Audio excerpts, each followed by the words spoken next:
السلام عليكم. بوسنيا and Herzegovina waa dawlad madax banaan ku taala bariga Yurub gaar ahaan mandiqada loo yaqaan Balqaanka. Waxa laga yaabaa inaad isweydiinayso waa maxay labada magac isla socda Bosnia iyo Herzegovina. Arinkaas intaan mowduuceen ku guda jirno ayaad ogaan doontaa. Ku soo dhawaada mowduuc ku saabsan Bosnia and Herzegovina.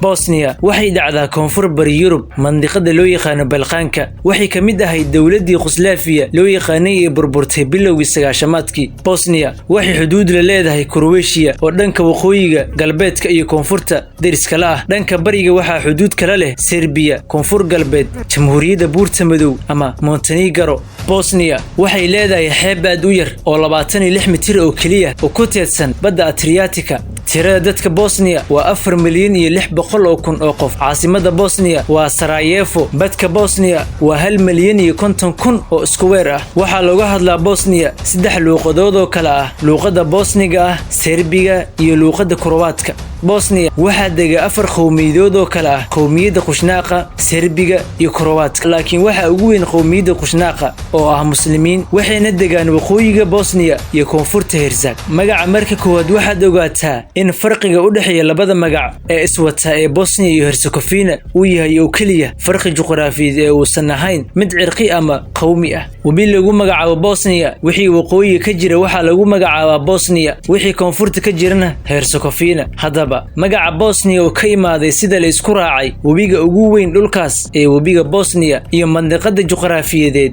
ee koonfurta dhacda ee loo yaqaano Herzegovina waa isku mid. Kaliya sabab juqraafiyeed ayaa keenay labadaas magac.